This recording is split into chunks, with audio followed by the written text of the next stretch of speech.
الآخرة حسنة وقنا عذاب النار رب اجعلني مقيم الصلاة ومن ذريتي ربنا وتقبل دعاء ربنا اغفر لي ولوالدي وللمؤمنين يوم يقوم الحساب يا رب العالمين আল্লাহ তাআলা তাকিয়ে দেখো লালমনিরহাট সরকারি উচ্চ বিদ্যালয় মাঠ থেকে আপনার দুয়ারে হাত দুখানা বাড়িয়ে দিয়েছি আল্লাহ কিছুক্ষণ পূর্বে আপনার রাসূলের শানে কিছু আলোচনা করা হয়েছে মালিক আল্লাহ তাআলা পবিত্র কোরআনুল কারীম থেকে কিছু তেলাওয়াত করা হয়েছে ও মাওলা আমরা যতটুকু না আমল করেছি মেহেরবানি করে আমাদের আমলের হাদিয়া লক্ষ কোটি কোটি গুণ বৃদ্ধি করে আকায়ে নামদার তাজদারি মদিনা আহমদ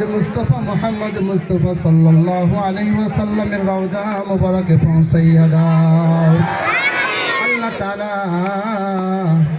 ওই নবীকে ওসিলা করে বাবা আদম আলাইহিস সালাম থেকে আজ পর্যন্ত যত মুমিন মুমিনাত মুসলিমিন মুসলিমাত চিরবিদায়িনী অন্ধকার কবরে শহীদ হয়েছে আল্লাহ মেহেরবানি করে সকলের রূহ মুবারক হাদিয়া পৌঁছাইয়া দাও আল্লাহ তাআলা খাস করে মেহেরবানি করে আমরা আপনার দুয়ারে যারা হাত দুখানা বাড়িয়ে দিয়েছি আমাদের পিতা মাতা দাদা দাদি নানা নানি আত্মীয় স্বজন ভাই বোন শ্বশুর শাশুড়ি সহ যারা অন্ধকার কবরে শুয়ে আছে আল্লাহ মেহেরবানি করে সকলের রূহ মুবারকে আমাদের হাদিয়া পৌঁছাইয়া দাও আল্লাহ আমরা যারা আপনার দুয়ারে হাত দুখানা বাড়িয়ে দিয়েছিলাম মালিক আমাদের অনেক আপন জনরা অন্ধকার কবরে শুয়ে আছে অনেকের পিতা অন্ধকার কবরে শুয়ে আছে মা অন্ধকার কবরে শুয়ে আছে ও মালিক আমরা জানি না আমাদের পিতা মাতা অন্ধকার কবরে কোন অবস্থায় রয়েছে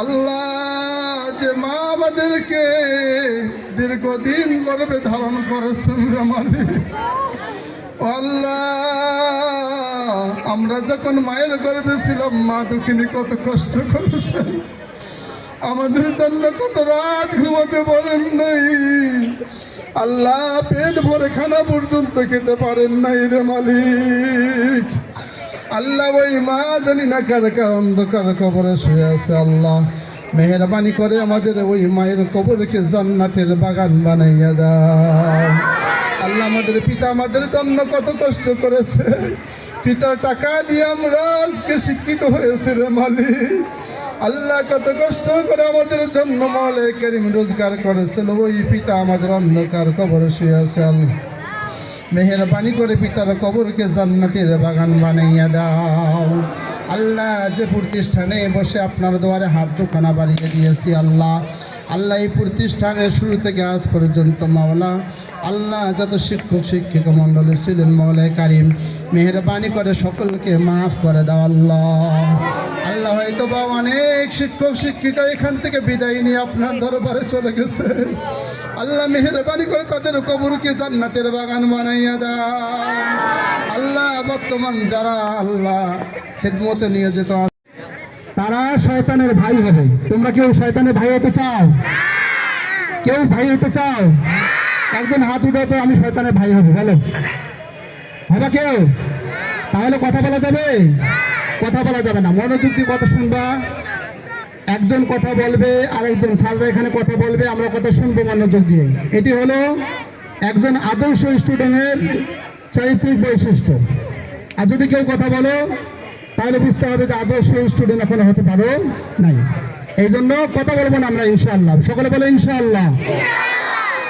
আলহামদুলিল্লাহ আজকের আয়োজন দেখে অত্যন্ত ভালো লাগছে আমি এখানে দুইটি বিষয়ে একটু কথা বলবো সেটি হলো ছাত্রদের উদ্দেশ্যে দুই একটি কথা আর আমার অনেক মা বোনেরা এসেছেন এখানে তাদের উদ্দেশ্যে দুই একটি কথা বলার চেষ্টা করবো ইনশাআল্লাহ তো আল্লাহ সুবহানাহু ওয়া তাআলা পৃথিবীতে রাসূলুল্লাহ সাল্লাল্লাহু আলাইহি ওয়াসাল্লামকে এমন একটি সময় প্রেরণ করেছেন পাঠিয়ে দিয়েছেন যে সময়টাকে আমরা সকলেই জানি যে আইয়ামে জাহিলিয়ার যুগ বলে তোমরা জানো আইয়ামে জাহিলিয়া আইয়াম শব্দ হলো সময় বা কাল আর জাহিলিয়া হলো অজ্ঞতা বর্বরতা এই অজ্ঞতা বর্বরতার সময় রাসূলুল্লাহ সাল্লাল্লাহু আলাইহি সাল্লাম পৃথিবীতে আগমন করেছেন। আমাদের কিছুক্ষণ পূর্বে এখানে আমাদের ছাত্র ভাইরা কথা বলে গিয়েছেন, অত্যন্ত ভালো লেগেছে যে রাসূলুল্লাহ সাল্লাল্লাহু আলাইহি সাল্লামের জীবনী থেকে চমৎকার কথা আলোচনা করেছেন। তো এই কথাগুলো যদি আমাদের জীবনের সঙ্গে বাস্তবায়ন করতে পারি তো আমরা দেশের জন্য, আমাদের পরিবারের জন্য, আমরা ব্যক্তিগতভাবে একজন ভালো মানুষ হিসাবে রূপান্তরিত হতে পারবো। কি বলো, তাই না? এই জন্য কথাগুলো মানতে হবে কি না? শোনো, একজন স্টুডেন্ট বা একজন ছাত্রের সব থেকে বড় বৈশিষ্ট্য হলো, অন্যতম দায়িত্ব বা কর্তব্য হলো, ওই ছাত্র সব সময় তার লেখাপড়ার প্রতি গুরুত্ব দেবে। যত বেশি গুরুত্ব দেবে লেখাপড়ার প্রতি, সময়ের প্রতি, ওই স্টুডেন্ট, ওই ছাত্র সব থেকে বেশি জ্ঞান এবং উন্নতি অর্জন করতে পারবে জীবনে।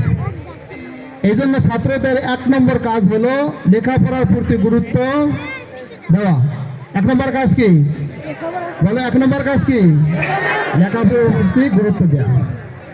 এরপর হলো লেখাপড়ার প্রতি যখন একজন ছাত্র গুরুত্ব দিতে যাবে, তখন ওই ছাত্রকে অবশ্যই মনে রাখতে হবে সময়ের প্রতি কখনো অবহেলা করা যাবে না। যদি কেউ সময়ের প্রতি অবহেলা করে, ওটা ভালো, ওই ছাত্র ভালো ছাত্র হতে পারবে না, ভালো রেজাল্ট অর্জন করতে পারবে না।